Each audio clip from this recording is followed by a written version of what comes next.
السلام عليكم ورحمة الله تعالى وبركاته. الحمد لله نحمده ونستعينه ونستغفره ونعوذ بالله من شرور أنفسنا ومن سيئات أعمالنا. من يهده الله فلا مضل له ومن يضلله فلا هادي له، ونشهد أن لا إله إلا الله وحده لا شريك له، ونشهد أن سيدنا وحبيبنا ورفيقنا ومولانا محمدا عبده ورسوله الذي أرسله بالحق بشيرا ونذيرا وداعيا إلى الله بإذنه وسراجا وقمرا منيرا. أما بعد فقد قال الله تعالى في كلامه المجيد والفرقانه الحميد. أعوذ بالله من الشيطان الرجيم. بسم الله الرحمن الرحيم. إن الله وملائكته يصلون على النبي يا أيها الذين آمنوا صلوا عليه وسلموا تسليما. সকলে মুহাব্বতের সাথে দুরূদ ইব্রাহিম পড়ি। اللهم صل على محمد وعلى آل محمد كما صليت على إبراهيم وعلى آل إبراهيم إنك حميد مجيد. اللهم بارك على محمد وعلى آل محمد كما باركت على إبراهيم وعلى آل إبراهيم إنك حميد مجيد. الحمد لله আলোর পথে যুব ফাউন্ডেশনের উদ্যোগে আয়োজিত প্রথম বার্ষিক তাফসীরুল কোরআন মাহফিলের সম্মানিত সভাপতি, আমন্ত্রিত মেহমান বৃন্দ, সম্মানিত উলামায়ে কেরাম, আমার সামনে উপস্থিত আল্লাহ রাব্বুল আলামিনের মাহবুব বান্দাগণ, পর্দার আড়াল থেকে যারা শুনছেন সম্মানিতা মায়েরা, সকলকে অন্তরাত্মার পক্ষ থেকে জানাচ্ছি মোবারকবাদ, জানাচ্ছি অভিবাদন, জানাচ্ছি মোস্ট ওয়েলকাম, জানাচ্ছি তাহিয়া। আসসালামু আলাইকুম ওয়া রাহমাতুল্লাহি ওয়া বারাকাতুহু। শুকরিয়া আদায় করছি সেই মহান মালিক আল্লাহ রাব্বুল ইজ্জাত ওয়াল জালালের দরবারে, যিনি অত্যন্ত দয়া করে মায়া করে শারীরিক মানসিক সুস্থতা দিয়ে কোরআনে কারীমের কথাগুলো শোনার জন্য আল্লাহ রাব্বুল ইজ্জাত ওয়াল জালাল আমাদেরকে এই মুহূর্তে এই ময়দানে কবুল করেছেন। তাই মালিকের দরবারে কালিমাতুশ শুকর আদায় করছি, সকলে পড়ছি আলহামদুলিল্লাহ। রব্বানা লাকাল হামদ হামদান কাসীরান তাইয়িবান মুবারাকান ফীহি ইয়া রাব্বি লাকাল হামদু কামা ইয়ানবাগি লিজালালি ওয়াজহিকা ওয়া আযীমি সুলতানিক। আমরা মহান আল্লাহ সুবহানাহু ওয়া তাআলার শুকরিয়া আদায় করলাম। সম্মানিত হাজিরিন, আল্লাহ রাব্বুল ইজ্জাত ওয়াল জালাল तमाम পৃথিবীর মানব গোষ্ঠীকে, মানব জাতিকে সঠিক পথের দিশা দানের জন্য যুগে যুগে অসংখ্য আম্বিয়া আলাইহিমুস সালাম, অসংখ্য মুরসালিনগণকে আল্লাহ রাব্বুল আলামিন পৃথিবীতে পাঠিয়েছেন। সর্বশেষ পাঠালেন নবিয়ুনা হাবিবুনা খলিলুনা মুরশিদুনা কুদওয়াতুনা সাইয়্যিদুনা রফিকুনা মুহাম্মাদুর রাসূলুল্লাহ সাল্লাল্লাহু আলাইহি ওয়াসাল্লামকে। এবং আমরা পৃথিবীর মানুষেরা আমরা যেন পথ হারিয়ে না যাই, এজন্য স্বয়ং আল্লাহ রাব্বুল আলামিন আমাদেরকে সঠিক পথের সন্ধান দিয়েছেন। বলি আলহামদুলিল্লাহ। কোরআনে কারীমের ভিতর আল্লাহ রাব্বুল আলামিন বলছেন, আল্লাহ রাব্বুল আলামিন বলেন ওয়া আলাল্লাহি কাসদুস সাবিলি ওয়া মিনহা জাইর ওয়ালাউ শাআ লাহাদাকুম আজমাইন। আল্লাহ তাআলা বলছেন, আর আমি আল্লাহর উপর এটি দায়িত্ব, ওয়া আলাল্লাহি কাসদুস সাবিল, সঠিক পথ সোজা রাস্তা বলে দেওয়া, যেখানে রয়েছে অসংখ্য অগণিত বাঁকা পথ, অসংখ্য অগণিত বাঁকা রাস্তা, বক্র পথ হতে রাইট ওয়ে, রাইট স্ট্রেট বলে দেওয়ার দায়িত্ব গ্রহণ করেছেন কে? আল্লাহ রাব্বুল আলামিন কোরআনে কারীমের বিভিন্ন জায়গায় এই কথাটি এভাবে বলেছেন। অন্য আরেক জায়গায় আল্লাহ রাব্বুল আলামিন বলেন ইন্না আলাইনা লাল হুদা। আল্লাহ তাআলা বলছেন, আর আমি আল্লাহর উপর এটি দায়িত্ব তোমাদেরকে হেদায়েত প্রদর্শন করা। হেদায়েতের একচ্ছত্র মালিকানা কার? এই পৃথিবীতে যত নবী আসছেন, যত মুরসালিনগণ এসেছেন, কোন নবী এই দাবি করেন নাই যে আমরা তোমাদেরকে হেদায়েত দেব।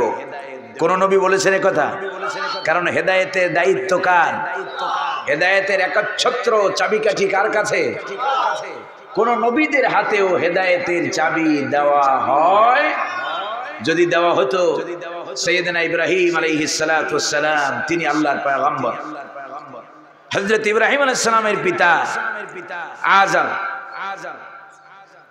তিনি এই আযর ইব্রাহিম আলাইহিস সালাম সারা জীবন চেয়েছেন এই আযরকে হেদায়েতের পথে আনার জন্য, কিন্তু আল্লাহ রাব্বুল আলামিন তাকে কবুল করেন। হযরত ইব্রাহিম আলাইহিস সালামের সেই দাওয়াত, সন্তান দাওয়াত দিয়েছেন পিতাকে, কাকে? সেই দাওয়াতকে আল্লাহ তাআলা কোরআনে तमाम পৃথিবীবাসীর জন্য আল্লাহ রাব্বুল আলামিন কোট করেছেন আমাদের ইবরাতের জন্য, আমাদের শিক্ষার জন্য। হযরত ইব্রাহিম আলাইহিস সালাম তিনি পিতার কাছে দাওয়াত পেশ করলেন, হেদায়েতের দাওয়াত। বললেন, ইয়া আবাতি ক্বাদ জাআনি মিনাল ইলমি মা লাম ইয়াতিকা ফাত্তাবি'নি আহদিকা সিরাতান সাওয়্যা। আল্লাহু আকবার। হযরত ইব্রাহিম আলাইহিস সালাম বললেন, ইয়া আবাতি ক্বাদ জাআনি মিনাল ইলম, হে আমার পিতা, হে আমার আব্বা, আমার কাছে এমন জ্ঞান এসেছে যেই জ্ঞান আপনার কাছে নাই। ক্বাদ জাআনি মিনাল ইলম মা লাম ইয়াতিক, যেহেতু আমার কাছে জ্ঞান আসছে আপনার কাছে নাই। এটা কোন জ্ঞান? এটাকে বলা হয় ইলমে ওহী। কোন জ্ঞান? ইলমে ওহী। ইলমে ওহী আমার কাছে এসেছে, আপনার কাছে। সুতরাং ফাত্তাবি'নি, আপনি আমার অনুসরণ করেন। সুবহানাল্লাহ বলবেন না?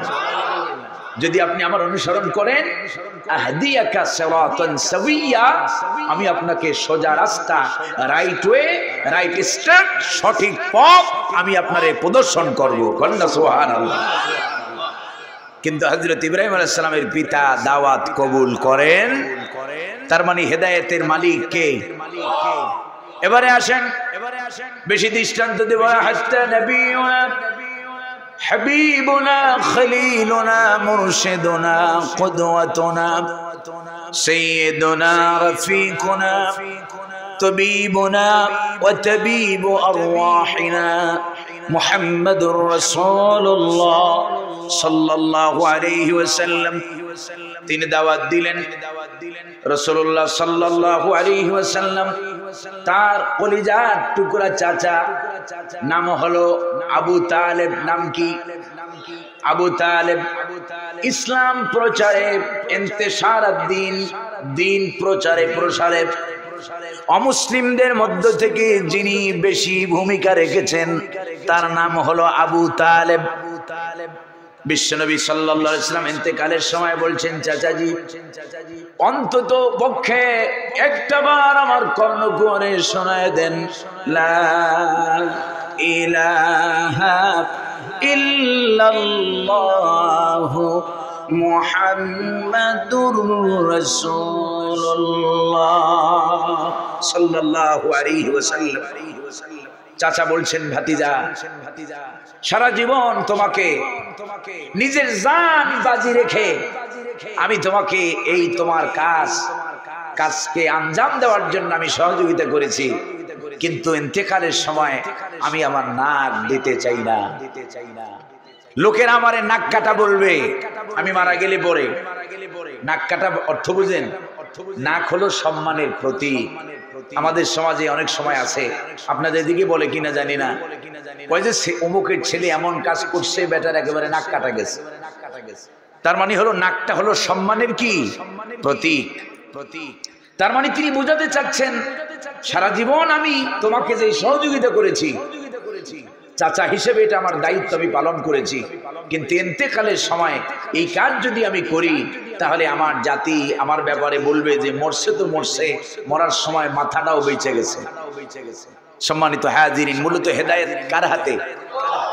কোরআনে কারীম আল্লাহ রাব্বুল আলামিন বিশ্বনবী জনাবে মুহাম্মদুর রাসূলুল্লাহ সাল্লাল্লাহু আলাইহি ওয়াসাল্লামকে আল্লাহ তাআলা পরবর্তীতে সান্ত্বনা দিয়ে আয়াত নাজিল করে জানায়া দিলেন, ও আমার হাবিব, আপনি যারে চান, আপনি যারে মহব্বত করেন, ইন্নাকা লা তাহদি মান আহবাবতা ওয়ালাকিন্নাল্লাহা ইয়াহদি মান ইয়াশাউ ইলা সিরাতিম মুস্তাকিম।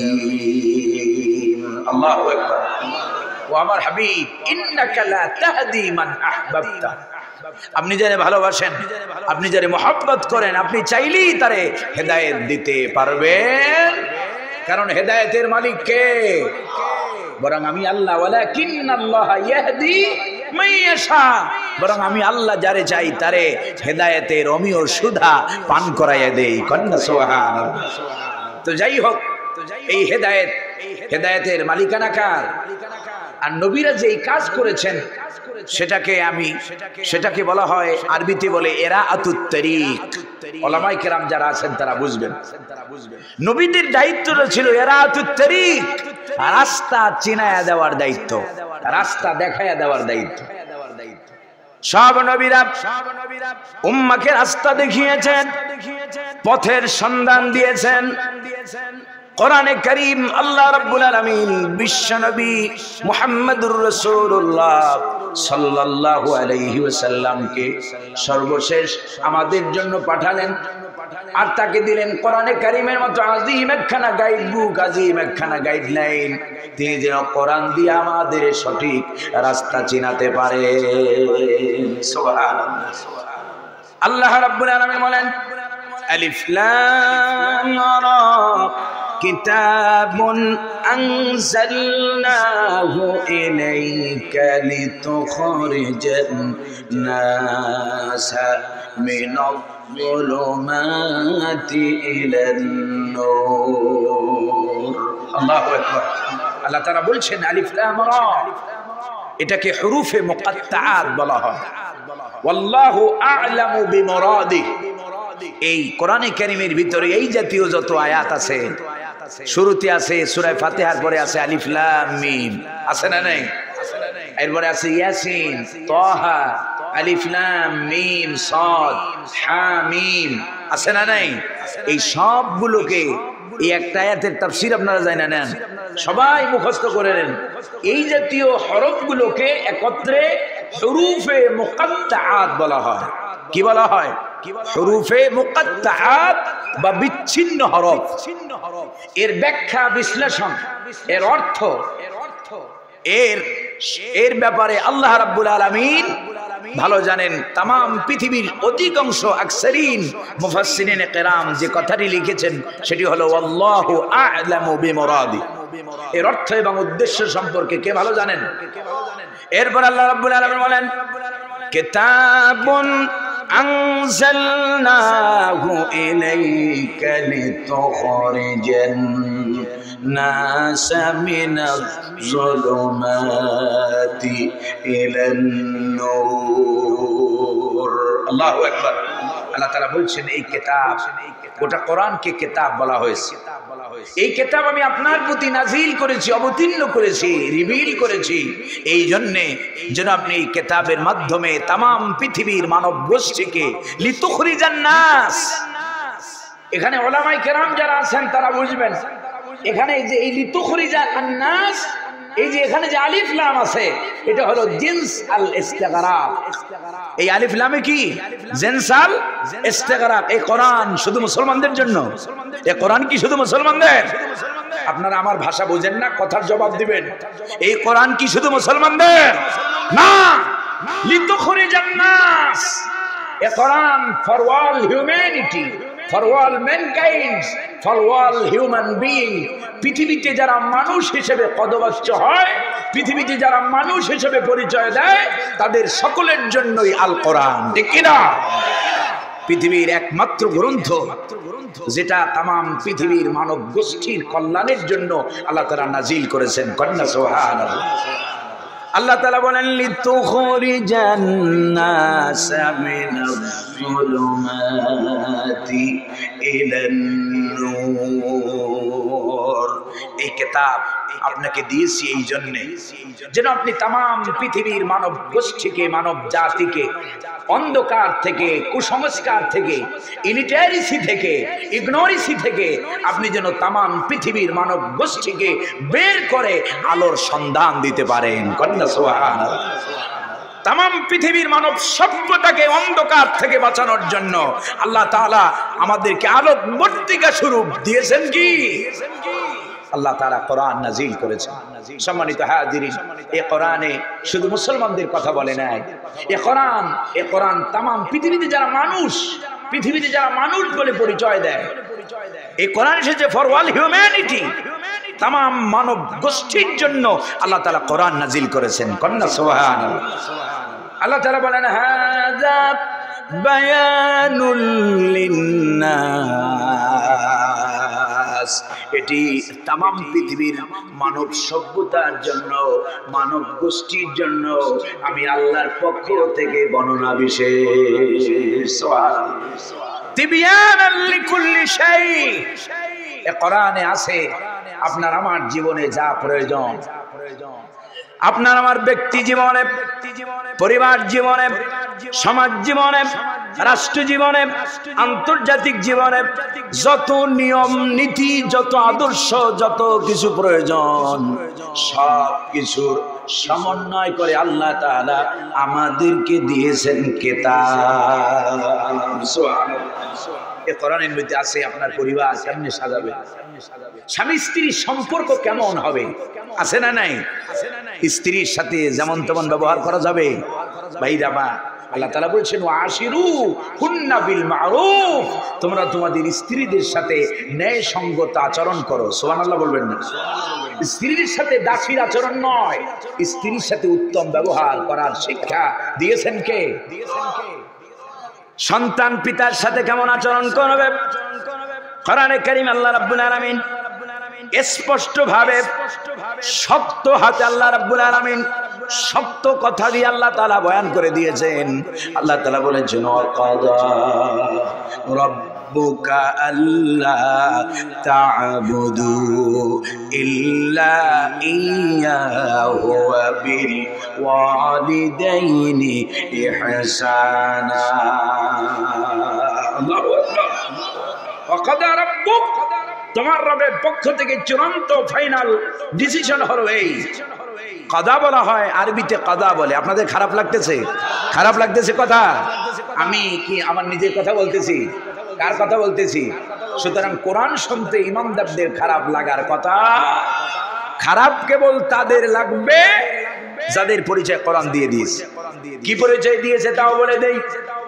কোরআন শুনতে কাদের খারাপ লাগে আল্লাহ রাব্বুল আলামিন বলেন فإذا قرأت القرآن جعلنا بينك وبين الذين لا يؤمنون بالآخرة حجابا مستورا. الله أكبر.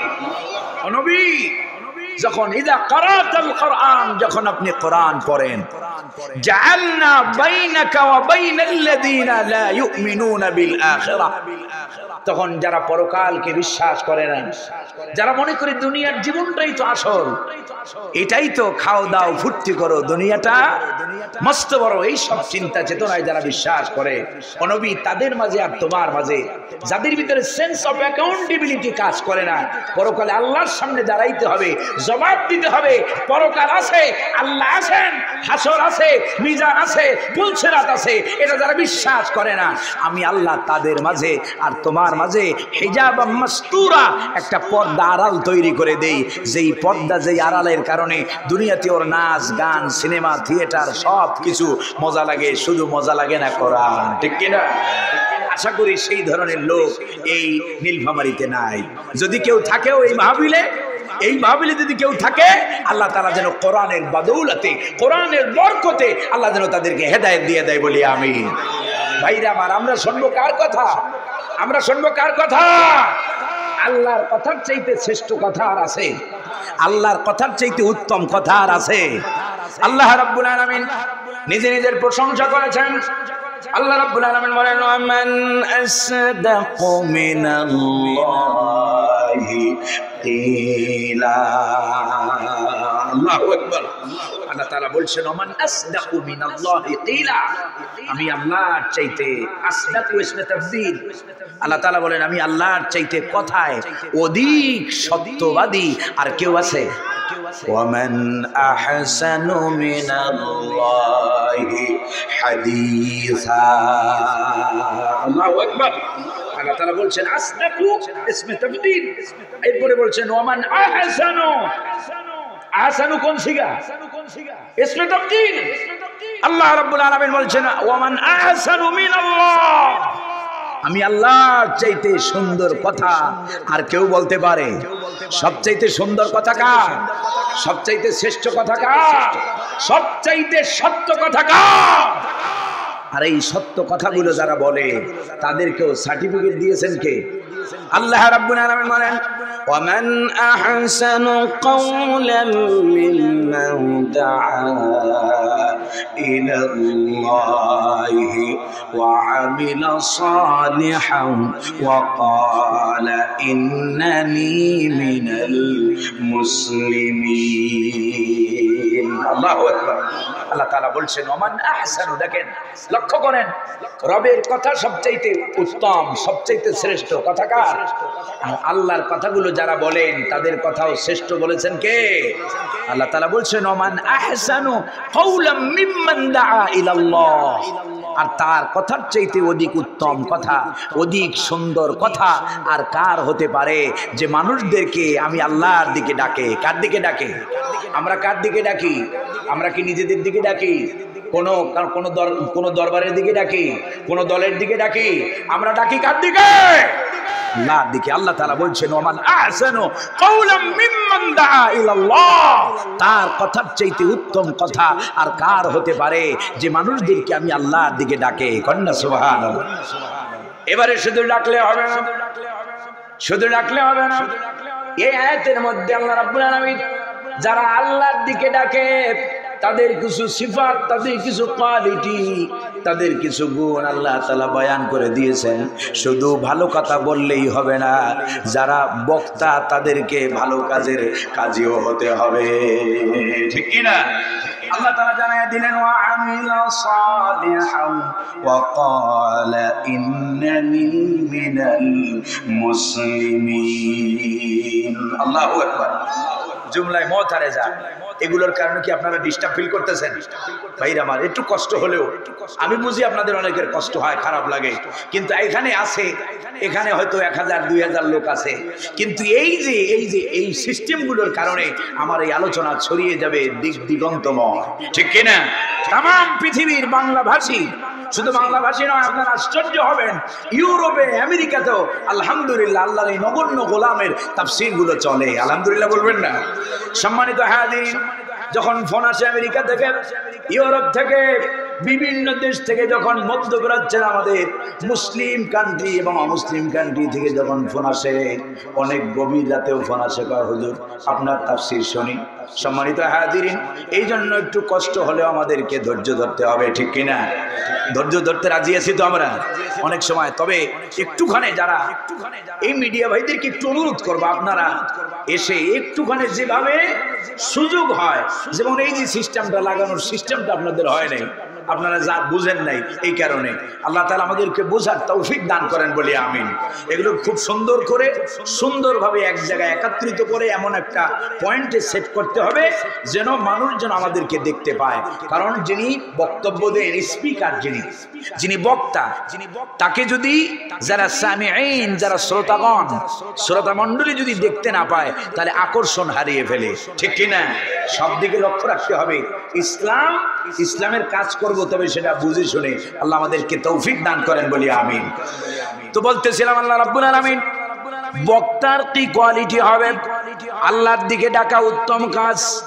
এবার আল্লাহ রাব্বুল আলামিন বলেন শুধু বক্তা ভালো কথা নিজে বলবে না।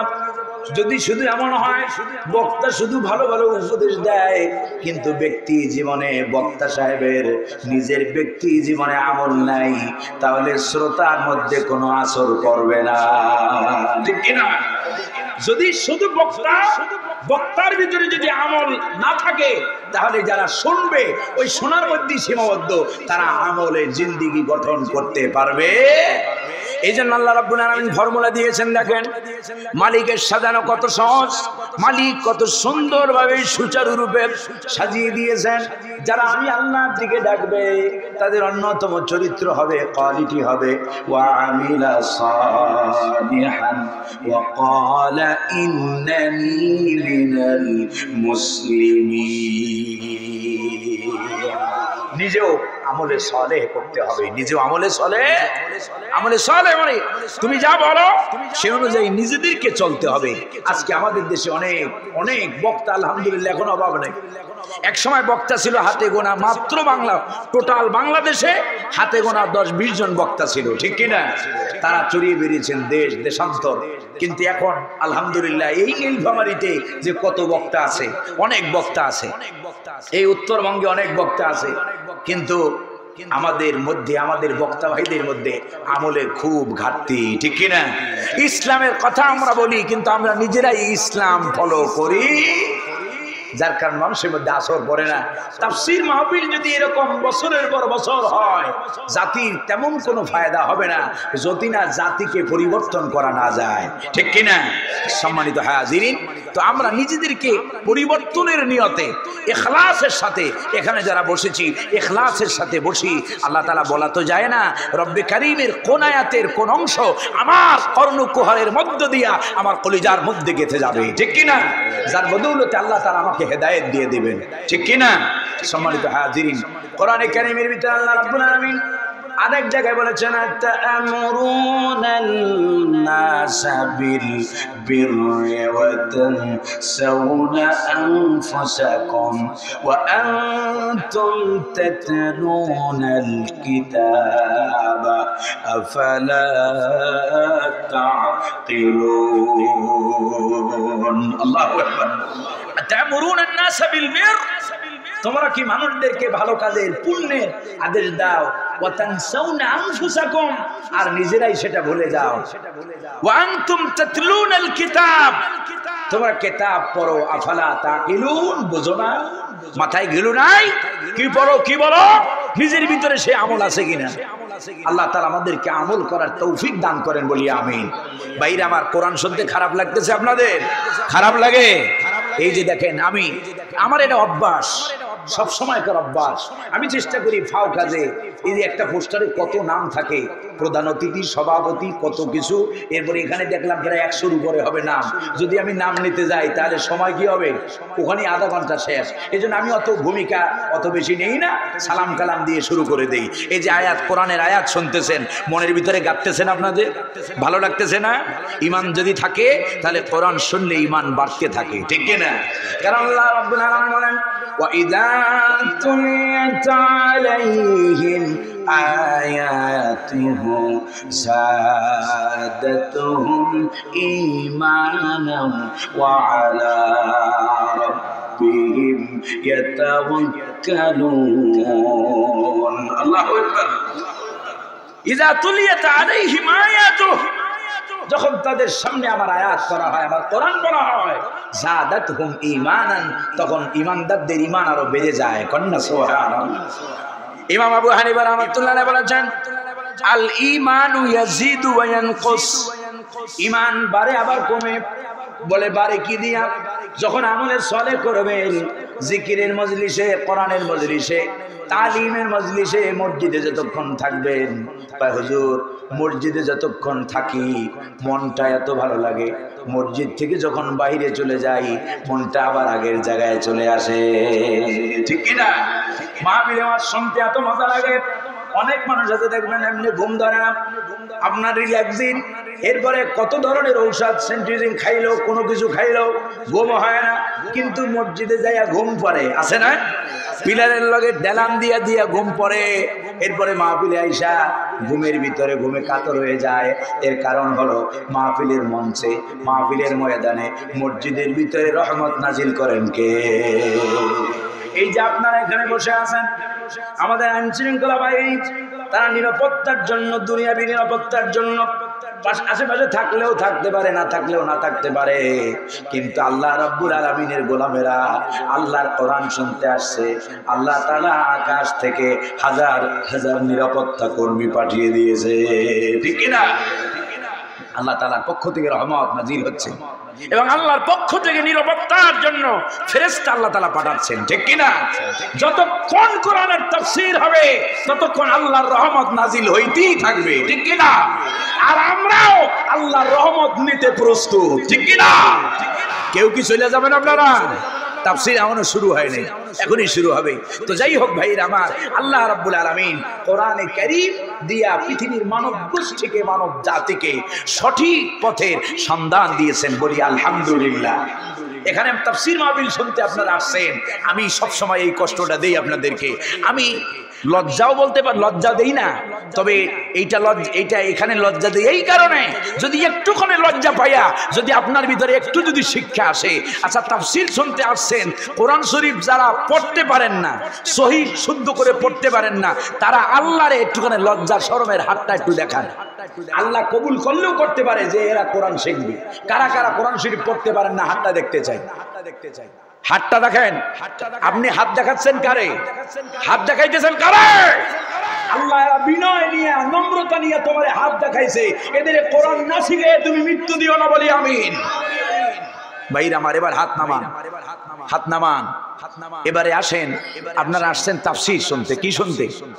এখন এই যে এত বড় একখান পোস্টার, আমি যদি আপনাদেরকে, আপনারা যদি সরোয়ার ওয়া আর জ্ঞান, কখর জ্ঞান যদি না থাকে, এখন আমি যদি আপনাদেরকে দেই ভাই এই রিডিং, পোস্টারের রিডিংটা পড়েন, তাহলে যারা সরোয়ার কখা পড়তে পারেন না, এরা কি এই রিডিং পড়তে পারবে না? দইরা খালি কানতে থাকবে।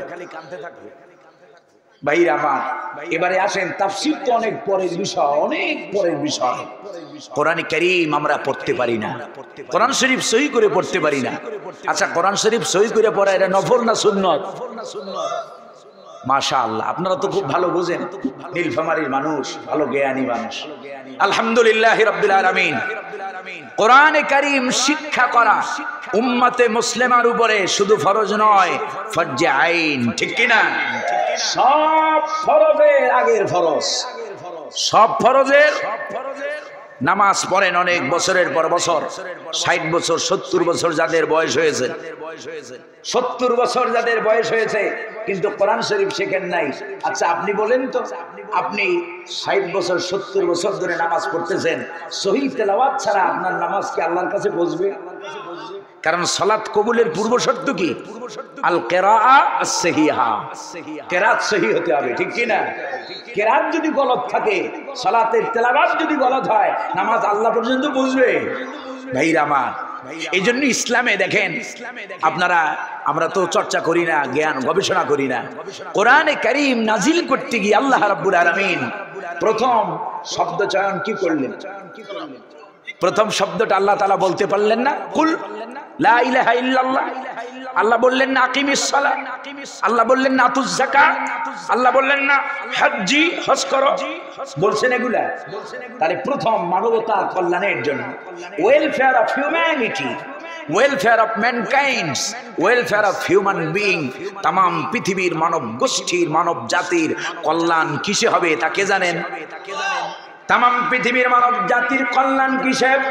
তা একমাত্র যিনি এই পৃথিবীর মানব গোষ্ঠীর, মানব জাতির যিনি স্রষ্টা, তিনি জানেন মানবতার কল্যাণ কিসে হবে। এই জন্য আল্লাহ রাব্বুল আলামিন কোরআনে কারীমের ভিতরে প্রথম যেই শব্দ নাজিল করলেন, প্রথম যে আয়াত নাজিল করলেন, সে আয়াত হলো ইকরা বিসমি রাব্বিকাল্লাযী খালাক। প্রথম অর্ডার হলো ইকরা, পড়ো, জানো। প্রথম আমর কি? পড়ো, জানো, জানতে হবে। ইমাম বুখারী রাহমাতুল্লাহি আলাইহি নওয়ারাল্লাহু মারকাদাহু ওয়া জাআলাল জান্নাতা মাসওয়াবু লিয়ামিন। ইমাম বুখারী রাহমাতুল্লাহি আলাইহি তিনি বুখারীর ভিতরে একটি বাব এনেছেন, একটি পরিচ্ছদ, একটি লেসন তিনি এনেছেন, বাবুল ইলমি ক্বাবলাল কওলি ওয়াল আমাল। তিনি এনেছেন কোন কাজ করার পূর্বে, কোন কথা বলার পূর্বে। যেমন দৃষ্টান্ত দেই, আপনি এখন সালাতের টাইম হয়েছে, মনে করেন, আপনি মনে করেন এখন সামনে ফজরের নামাজের টাইম হয়েছে, এখন আপনি প্রথমে কি নামাজের টাইম হয়েছে বলে নামাজ খালি পড়লেই হবে? নামাজের আগে কি করতে হবে? নামাজের আগে কি করতে হবে?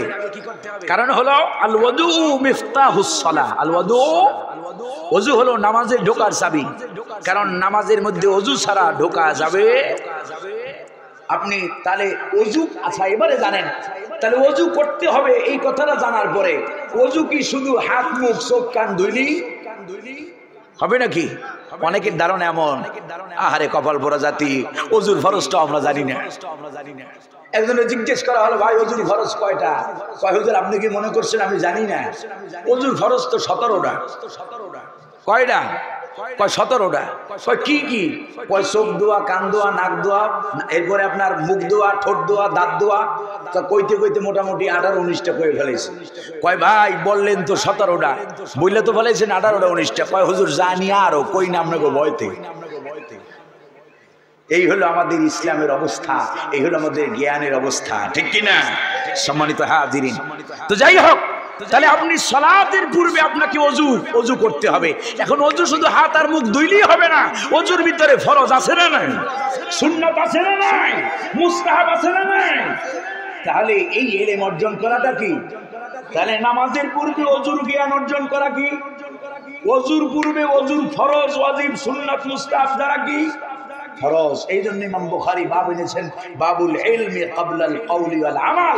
ওমেয়া ঈমান আনার পূর্বেও তোমাকে জানতে হবে, কোরআন জানলে, ঈমান আনলে পরে কি কি করতে পারবা আর কি কি করতে পারবা না, ঠিক কি না? তুমি এমনিতে ঈমান আনছো, ওয়াজাবনা আবানা আলা হাউলা, বাপ দাদাও মুসলমান ছিল, আমিও গরু খাওয়া মুসলমান। এই জন্য ইসলামের প্রথম শব্দ হলো ইকরা, পড়ো, জানো, জানতে হবে। কোরআন শিক্ষা করা সব ফরজের আগের ফরজ, ঠিক কি না? আল্লাহ রাব্বুল আলামিন এটা আমিন ও মানির বানানো কথা নয়। দেখেন আল্লাহ রাব্বুল আলামিন এই কোরআনে কি বলেন? আল্লাহ রাব্বুল আলামিন বলেন, আল্লাযীনা আতাইনাহুমুল কিতাবা ইয়াতলুনাহু হাক্কা তিলাওয়াতি। আল্লাহু আকবার। আল্লাহ রাব্বুল আলামিন বলেন, আমি যাদেরকে কিতাব দিয়েছি, যাদেরকে কোরআন দিয়েছি, যারা নিজেদেরকে সাহিবাল কোরআন দাবি করে, যারা নিজেদেরকে কোরআনওয়ালা দাবি করে। মুসলমানরা কিওয়ালা দাবি করে? তাম পৃথিবীর মুসলমানেরা কোরআনওয়ালা দাবি করে, কারণ কোরআনের অপমান কোন মুসলমান সইতে পারে না, ঠিক কিনা? কোরআন পড়তে জানুক আর না জানুক, যেখানে কোরআনের অবমাননা হয় তাম পৃথিবীর মুসলমানেরা ফুসলে ওঠে, ঠিক কিনা? তার মানে মুসলমানেরা কোরআনওয়ালা। এই কোরআনওয়ালাদের এক নম্বর দায়িত্ব হলো, আল্লাহ তাআলা বলেন, যাদেরকে আমি কিতাব দিয়েছি, কোরআন দিয়েছি, কোরআন দিয়া যাদের জীবনকে আমি সার্থক করে দিয়েছি, এই কোরআনওয়ালাদের এক নম্বর দায়িত্ব হলো এই কোরআন যথাযথভাবে সহি পদ্ধতিতে সহি করে ওয়ারাতিলিল কোরআন তারতিলা, আল্লাহু আকবার, সহি শুদ্ধ করে কোরআন শিক্ষা করা, এটা মুসলমানদের জীবনে এক নম্বর ফরজ, ঠিক কিনা?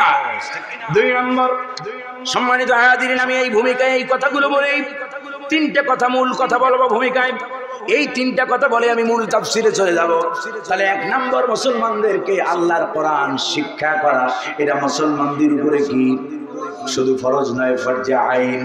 দুই নম্বর, কোরআন শুধু এই জন্য আসে নাই যে আপনি, কোরআন শুধু এই জন্য আসে নাই আপনি কোরআন শরীফ সহি শুদ্ধ করে পড়তে পারেন, রমজান মাসে খতম দিবেন, অন্যান্য সময় ফজরের পরে ইয়াসিন পড়বেন, এরপরে মাগরিবের পরে আপনি ওয়াকিয়া পড়বেন, এশার পরে মুলক পড়বেন, আসরের পরে আপনি নাবা পড়বেন।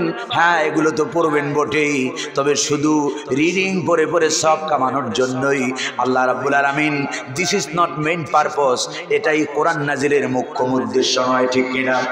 কোরআন শুধু এই জন্য নাজিল করে নাই, তবে হ্যাঁ, ভুল বোঝারও কারো কারণ নাই।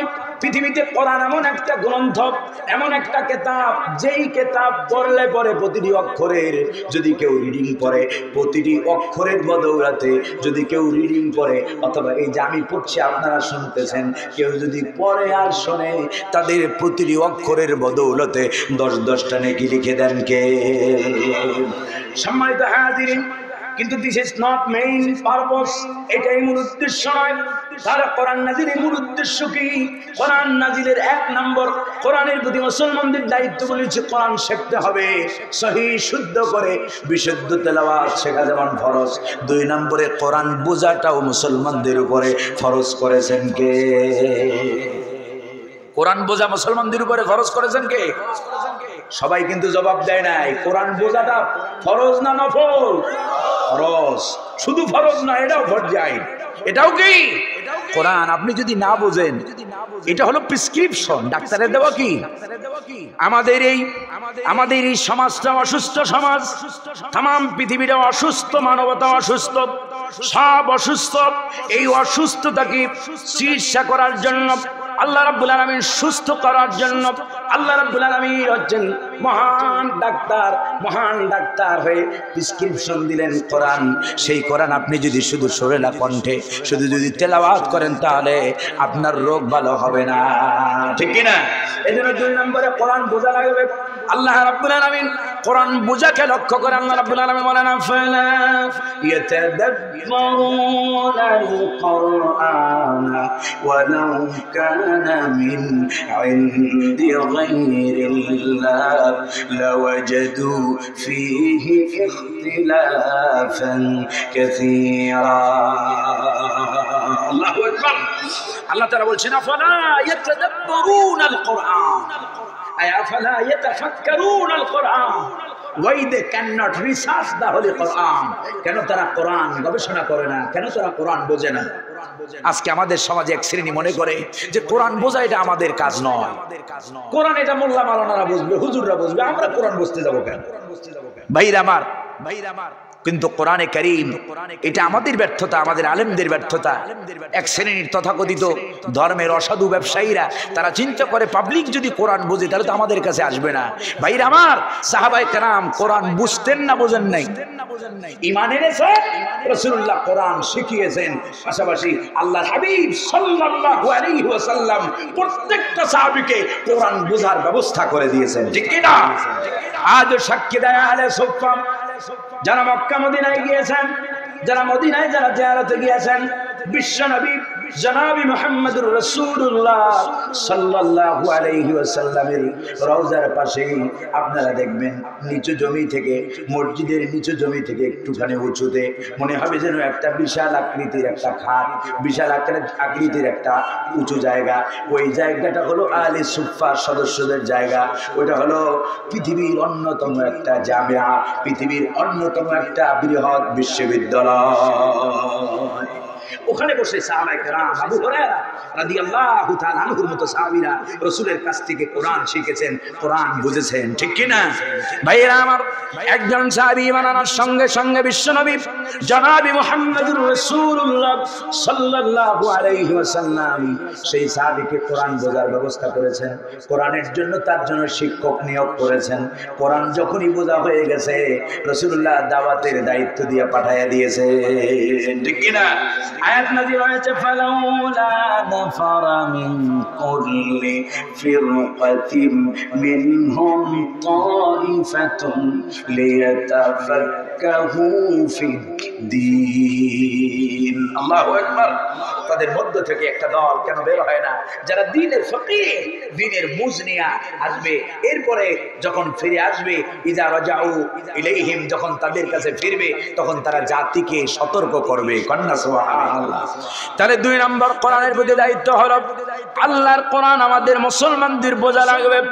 3 নম্বর লাস্টলি এন্ড ফাইনালি কথা হলো, 1 নম্বরে পড়ার কথা বলেছি, 2 নম্বরে বোঝার কথা বলেছি, 3 নম্বরে যা পড়েছি আর যা বুঝেছি তা দিয়ে আমার ব্যক্তি জীবন, পারিবারিক জীবন, সামাজিক জীবন, রাষ্ট্রীয় জীবন, আমার গোটা জীবনটা কোরআন দিয়ে সাজাতে হবে, ঠিক কিনা? যদি এই 3টা কাজ তাম পৃথিবীর মুসলমানেরা নতুন উদ্যমে, নতুন উদ্যোগে যদি আবার শুরু করতে পারে, আবার যদি মুসলমানেরা কোরআনের দিকে ফিরে আসে, কোরআনকে তাদের মূল মেইন কনস্টিটিউশন হিসাবে শুধু স্লোগানে নয়, মুসলমানরা যখন স্লোগান দেয় আল কোরআনু দাস্তুরুনা, কোরআন আমাদের সংবিধান। আসলে কি কোন দেশে, পৃথিবীর কোন দেশে, কোন মুসলিম দেশে কোরআন সংবিধান হিসাবে আছে? ভাইরা আমার, এটা হলো মুখের বুলি। তবে মুসলমানেরা যদি কোরআন যদি আবার নতুন করে কোরআন যদি সবাই ঐক্যবদ্ধভাবে মুসলমানেরা যদি কোরআনের দিকে আসে, কোরআন যদি পড়ে, কোরআন যদি বোঝে, কোরআনের সমাজ, কোরআন দিয়া পরিবার, কোরআন দিয়া সমাজ রাষ্ট্র গঠনের সিদ্ধান্ত যদি নেয়, আল্লাহ রাব্বুল আলামিন শান্তি শৃঙ্খলার গ্যারান্টি আল্লাহ তাআলা দিয়েছেন। আল্লাহ তাআলা বলেন ফামান তাবিআ হুদায়া ফালা খাউফুন আলাইহিম ওয়ালা হুম ইয়াহজানুন। আল্লাহু আকবার। ফামান তাবিআ হুদায়া, এই কোরআনের একটা নাম হলো হুদা। কোরআনের নাম কি? হুদা। আল্লাহ তাআলা বলেন যারা এই কোরআন পড়বে, তাবিআর ভিতরে আছে পড়া, তাবিআর ভিতরে আছে বুঝা, তাবিআর ভিতরে আছে অনুকরণ, অনুসরণ। কোরআনে আল্লাহ রাব্বুল আলামিন কোরআনে কারীমের ভিতরে যা দিয়েছেন তা যদি মুসলমানেরা মানবে, কোরআন যদি পড়বে, বুঝবে, কোরআন দিয়ে নিজেদের জীবন সাজানোর সিদ্ধান্ত নেবে, আল্লাহ তাআলা বলছেন ফালা খাউফুন আলাইহিম, তাদের কোনো ভয় থাকবে না, ওয়ালা হুম ইয়াহজানুন, কোরআন ওয়ালাদের কোনো দুশ্চিন্তাও থাকবে না। ঠিক কি না? সকল ভয় আর দুশ্চিন্তা থেকে নাজাত দিবেন কে? আজ তামাম পৃথিবীতে মুসলমানরা মাইর খায়। ইরাকে মাইর খেয়েছে, আফগানিস্তানে মাইর খেয়েছে, কাশ্মীরে মাইর খায়, সিরিয়াতে মাইর খায় বছরের পর বছর ধরে। এরপরে ফিলিস্তিনের সর্বশেষ এখনো মাইর চলতেছে ফিলিস্তিনে। আপনি কি মনে করেন শুধু এই মায়ের শুধু ইহুদি খ্রিস্টানরা আমাদেরকে দেয়, এর পিছনে আমাদের কোনো কারণ নাই? ভাইরা আমার, আল্লাহ রাব্বুল আলামিন বলেন ওয়ামা আসাবাকুম মিন মুসিবাতিন ফাবিমা কাসাবাত আইদিকুম ওয়া ইয়াফু আন কাসীর। আল্লাহু আকবার। খারাপ লাগে আপনাদের? কি তাফসীর শুরু করব? সম্মানিত হাজিরিন, আল্লাহ রাব্বুল আলামিন বলেন এই পৃথিবীতে মা আসাবাকুম মিন মুসিবা, বিপদে মুসিবত, তোমাদের উপরে যত বিপদ মুসিবত আসে সব হচ্ছে ও মুসলমান তোমাদের নিজেদের হাতের কামাই। আজ মুসলমানরা কোরআন ছেড়ে দিয়েছে। আল্লামা ইকবাল রাহমাতুল্লাহ আলাইহি খুব সুন্দরভাবে বলছেন ওয়া জামানা মে মুআজ্জাজ, ওয়া জামানা মে মুআজ্জাজ थे हमेले कुरान होकर और तुम खरवे दलीले तारके कुरान होकर। আল্লাহু আকবার। আল্লামা ইকবাল কত সুন্দর করে বলেছেন, যেদিন মুসলমানরা এই কোরআনের আইনকে নিজেদের জীবন বলে মেনে নিয়েছে, নিজেদের জীবনের সংবিধান বলে মেনে নিয়েছে, ততদিন পর্যন্ত পৃথিবীতে মুসলমানরা ছিল শাসক। ঠিক কি না? তাম পৃথিবী মুসলমানেরা শাসন করেছে। ঠিক কি না? আজকে সেটা হলো ইতিহাস। আজকে এই কথা বললে কয় হুজুরে কয় কি? মুসলমানরা নিয়ে আবার ছিল পৃথিবীতে। আমি আমিরের জায়গায় সম্মানিত হাজিরিন না, আমরা শোষিত, নির্যাতিত, নিষ্পেষিত জাতি হয়েছি কেন? নিজেদের কর্মের কারণে। ঠিক কিনা? আমরা যেদিন কোরআনকে ছেড়ে ভোগ বিলাসিতাকে আমাদের জীবনের মূল ব্রত হিসেবে নিয়েছি, সেদিন থেকে আমাদের ভরাডুবি হয়েছে। ঠিক কিনা? এই জন্য চলুন ফিরে যাই সবাই হেরার দিকে। আল্লাহ রাব্বুল আলামিনের হাবিব এই কোরআন দিয়া, সম্মানিত হাজিরিন, একটি আদর্শ যেই সময়ে কোরআন নাযিল হয়েছে সেই যুগটাকে বলা হয়, ইংরেজিতে বলে এজ অফ ইগনোরেন্স। অজ্ঞতার যুগ, মূর্খতার যুগ, যাকে বাংলায় আমরা আরবিতে বলে আইয়ামে জাহেলিয়া। ঠিক কিনা? যেই সময় কোরআনটা নাযিল হয়েছে ওই সময় মানুষের ব্যক্তি জীবনে শান্তি ছিল না, পরিবার জীবনে শান্তি ছিল না, সমাজ জীবনে শান্তি ছিল না, রাষ্ট্রীয় জীবনের শান্তি ছিল না, অর্থনৈতিক জীবন বলতে কিছুই জানতো না, কিছুই ছিল না। সেই সময় কোরআন পাওয়ার পরে বিশ্বনবী সাল্লাল্লাহু আলাইহি ওয়াসাল্লাম অনলি 23 ইয়ার্স, মাত্র 23 বছরের ব্যবধানে বিশ্বনবী সাল্লাল্লাহু আলাইহি ওয়াসাল্লাম এই কোরআন দিয়ে একটা আদর্শ সমাজ গঠন করলেন, আদর্শ পরিবার গঠন করলেন, আদর্শ রাষ্ট্র গঠন করলেন। এমন আদর্শ রাষ্ট্র গঠন করলেন বিশ্বনবী সাল্লাল্লাহু আলাইহি ওয়াসাল্লাম, যেই জামানার লোকেরা যাদের কাছে নারী ছিল ভোগের সামগ্রী, যারা নারীকে মর্যাদা দিত না, সম্মান দিত না, যেই জাতি নারীকে ঘোড়ার ঘোড়ার টকবগে ঘোড়ার পিছনে বেঁধে দিয়া নারীর মৃত্যু অবধি পর্যন্ত এই খেলা তারা দেখত। সেই জাতি কোরআনে কারিমের মাধ্যমে এত পরিবর্তন হলো। যারা এতদিন নারীর সতীর্থের জম ছিল, কোরআন যখন প্রতিষ্ঠা পেল, বিশ্বনবী যখন কোরআন দিয়া দাওয়াত দিলেন, সেই জাতি নারীর সতীর্থের পাহারাদার হয়ে গেল। সুবহানাল্লাহ। যারা ছিল নারীর সতীর্থের জম, তারা নারীর পাহারাদারি করল। সম্মানিত হাজিরিন, যারা অন্যের সম্পদকে অন্যায়ভাবে লুটতরাজ করা ছিল, যাদের নিত্য নৈমিত্তিক নেশা এবং পেশা, সেই জাতি অন্যের সম্পদকে রক্ষার জন্য, অন্যের জানকে, যাদের কাছে অন্যের জীবন কোনো দাম ছিল না, মূল্য ছিল না, কথার সঙ্গে সঙ্গে একজন আরেকজনের উপরে চটেছে তো সঙ্গে সঙ্গে গলা থেকে গর্দান নামিয়ে দিয়েছে। ঠিক কি না? এটাকে আমি বানায় বলতেছি না, ইতিহাসে আছে, আছে না নাই? সেই জাতি এমন জাতি পরিণত হল। পরবর্তীতে ইসলামের যুগে অন্যের জীবনকে রক্ষার জন্য নিজের জীবনকে বাজি রাখলো। যারা নারীর সম্মান দিতে জানতো না, তারা নারীর সম্মানের জন্য, সম্মান টিকানোর জন্য জিহাদে অবতীর্ণ হলো। তারা নারীর মর্যাদা দিল। বিশ্বনবী সাল্লাল্লাহু আলাইহি সাল্লাম বললেন, খায়রুল করনি, সর্বশ্রেষ্ঠ যুগ আমি নবী মুহাম্মদুর রাসূলুল্লাহর যুগ। সুবহানাল্লাহ। বিশ্বনবী আদর্শ সমাজ গড়লেন, আদর্শ রাষ্ট্র গড়লেন। এরপরে খেলাফত আলা মানহাজিন নবুওয়া, রাসূলুল্লাহর ওফাতের পরে যতদিন পর্যন্ত নবুয়তি আদর্শের উপরে, রাসূলুল্লাহ রেখে যাওয়া আদর্শের উপরে যতদিন পৃথিবীতে খেলাফত প্রতিষ্ঠিত ছিল, ততদিন পর্যন্ত পৃথিবীর মানুষেরা শুধু মুসলমান নয়, হিন্দু, বৌদ্ধ, খ্রিস্টান, মাজুসি, তাম পৃথিবীর মানব সভ্যতা কোরআনের ছায়াতলে এসে শান্তিতে নিরাপত্তার সাথে ঘুমাতো। ঠিক কিনা? ইহুদিদের পিকে হিট্টির মতো লেখক লিখেছে, মুহাম্মদুর রাসূলুল্লাহ সাল্লাল্লাহু আলাইহি সাল্লাম যখন প্রেসিডেন্ট, আমিরুল মুমিনিন ওমর ইবনুল খাত্তাব, আবু বকর সিদ্দিক, ওসমান জিন্নুরাইন, আলী কাররামাল্লাহু ওয়াজহা রিদওয়ানুল্লাহি তাআলা আলাইহিম আজমাইন যখন রাষ্ট্র ক্ষমতায় ছিলেন, তখনকার মক্কা মদিনার ইহুদিরা, খ্রিস্টানেরা তারা সব শান্তিতে, তারা অন্যভাবে, তারা আমানতের সাথে, তারা মাল আমনি ও সালামতে জীবন যাপন করেছে। কেউ তাদেরকে কিচ্ছু বলতে পারে। আমাদের অন্য ধর্মী ভাইদের ধারণা যে এই দেশে যদি ইসলাম প্রতিষ্ঠা হয়ে যায়, তাহলে মনে হয় অন্য ধর্মের উপরে হামলা হবে, অমুক হবে, তমুক হবে। না, ভয় পাওয়ার কোনো কারণ নাই। যারা কোরআনের কর্মী, তারা দেখিয়ে দিয়েছি। দেখেন, আপনি ফিলিস্তিনের ঘটনার দিকে তাকান। ফিলিস্তিনে হামাসের হাতে বন্দী হলো ইহুদিরা মুসলমান। এই গত কয়েক সপ্তাহের ভিতরে 10,000-এর উপরে নারী আর শিশুকে তারা দুনিয়া থেকে বিদায় করে দিয়েছে। ঠিক কি না? কিন্তু হামাস, দেখেন, হামাস তার বিপরীত চরিত্র প্রকাশ করেছে, ইসলামের চরিত্র। ওটা হামাসের চরিত্র নয়, ওটা ইসলামের চরিত্র। ইহুদিদেরকে বন্দী এনে আবার তাদেরকে সম্মানে, তাদেরকে হামাসের যোদ্ধারা যা খেয়েছে তাদেরকে তা খাওয়াইছে। এমনকি ইসরায়েল যখন তাদেরকে ছাড়া হলো, নিয়ে গেল, ইসরায়েল সংবাদ সম্মেলনের, রাষ্ট্রীয়ভাবে সংবাদ সম্মেলনের আয়োজন করলো। মনে হলো যে এই সংবাদের মাধ্যমে তারা হামাসের বর্বরতাকে তুলে ধরবে। কিন্তু যারা ভিকটিম ছিল, যারা সেই বন্দী হয়েছিল, সেই বন্দী লোকেরা তারা বলেছে যে হামাসের ব্যবহার পৃথিবীর দৃষ্টান্ত সৃষ্টিকারী ব্যবহার। কন্যা সুবহানাল্লাহ। এর নাম হলো ইসলাম, এর নাম মুসলমান।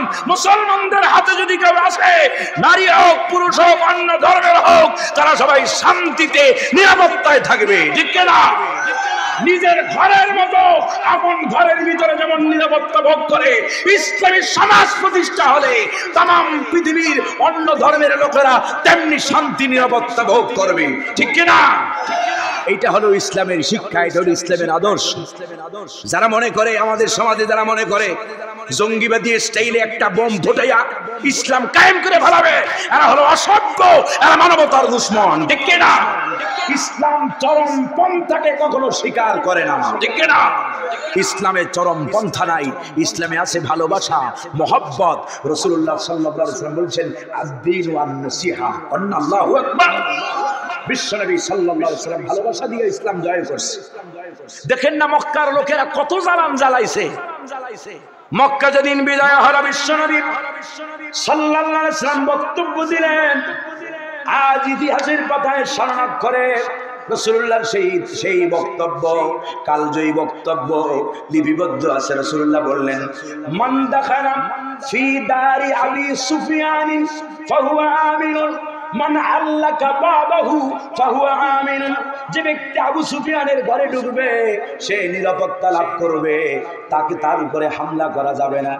যে নিজের ঘরের দরজা বন্ধ করে রাখবে সে নিরাপদ থাকবে। কারো উপরে কোনো বয়স্ক বৃদ্ধা, কোনো শিশু নারীর উপরে অত্যাচার করা হবে না, কোনো জুলুম করা হবে না। পৃথিবীর ইতিহাস মক্কা বিজয় হলো রক্তপাতহীন বিজয়, ঠিক কিনা? সম্মানিত হাজিরিন, ইসলাম হাঙ্গামা পছন্দ করে না। কারণ আল্লাহ রাব্বুল আলামিন বলেন, ইন ওয়ালা তুফসিদু ফিল আরদি বাদা ইসলাহিহা। আল্লাহু আকবার। আল্লাহ তাআলা বলছেন, ওয়ালা তুফসিদু ফিল আরদ, স্থিতিশীল জমিনের ভিতরে ফাসাদ তৈরি করো না, ফাসাদ সৃষ্টি করো না। একটু গরম বক্তব্য দিয়া আমাদের কিছু বক্তা ভাইদের উদ্দেশ্যে বলতে চাই, সমাজের পরিবেশ পরিস্থিতির আলোকে কথা বলতে হবে। কিছু আপনি দূর দূরান্ত থেকে আসেন, এলাকার মানুষের অবস্থা আপনি বুঝেন না, আপনি আপনার কিছু গরম বক্তব্য দিয়ে, ভাইরা আমার, এখানে আওয়ামী লীগ আমার, বিএনপি আমার, জামাত আমার, জাতীয় পার্টি আমার, যারা মুসলমান তারাই আমার, ঠিক কিনা? যারা হিন্দু তারাও আমার, যারা বৌদ্ধ তারাও আমার, যারা খ্রিস্টান তারাও আমার। মুসলমান মানবতার সর্বোৎকৃষ্ট উদাহরণ দেয়, ঠিক কিনা? কেউ কারো উপরে অন্যায় ভাবে জুলুম করা যাবে, কোন ধর্মকে কটাক্ষ করা যাবে না, কোন দলকে কটাক্ষ করা যাবে না। আপনি আপনার পলিটিক্যাল পার্টি আলাদা, তাতে কি হয়েছে? আমি গত পরশুদিন আমার বগুড়া কাহালুতে মাহফিল ছিল, সেখানকার এমপি সাহেব, জনপ্রতিনিধিরা উপস্থিত ছিল, সব পুরো মঞ্চ ভরা। আমি বলেছি, ভাইরা আমার, জীবনটা এমন ভাবে সাজাবেন, ওই যে বাংলায় একটা কথা আছে, এমনও জীবন করিও গঠন, মরণে হাসিবি তুমি কাঁদিবে। যে দল করেন, আওয়ামী লীগ করেন, বিএনপি করেন, জামাত করেন, জাতীয় পার্টি করেন, যে পীরের মুরিদ হন, কিন্তু এক সমাজে যখন বসবাস করবেন এমন ভাবে জীবনটা সাজাবেন, আপনি যদি যখন চলে যাবেন তখন অন্তত পক্ষে তারা যেন ইন্না লিল্লাহ পড়ে, ঠিক কিনা? জীবনটা এমন ভাবে সাজাইয়েন না যে মরার পরে কয় যে আলহামদুলিল্লাহ, আল্লাহ বাঁচাইছো তুমি। এই জন্য জীবনটা যে যা করি, জীবনটাকে সুন্দরভাবে সাজাবো, জবাবদিহিমূলক জীবন যাপন করতে হবে, ঠিক কিনা? কষ্ট পাইছেন আপনারা? করুন আমার সাথে, সবাই একযোগে একসাথে। শয়তান অলরেডি জায়গা নিতেছে, চিন্তা করতেছে এই কোরআনের তাফসীর মাহফিল না জানি কার কপালে হেদায়েত জুটে যায়, ঠিক কিনা? এই জন্য পড়েন, শয়তান থেকে আল্লাহর কাছে পানা চাই। করুন, আউযু বিল্লাহি মিনাশ শাইতানির রাজীম, বিসমিল্লাহির রাহমানির রহিম। আলহাকুমুত তাকাসুর হাত্তা যুরতুমুল মাকাবির,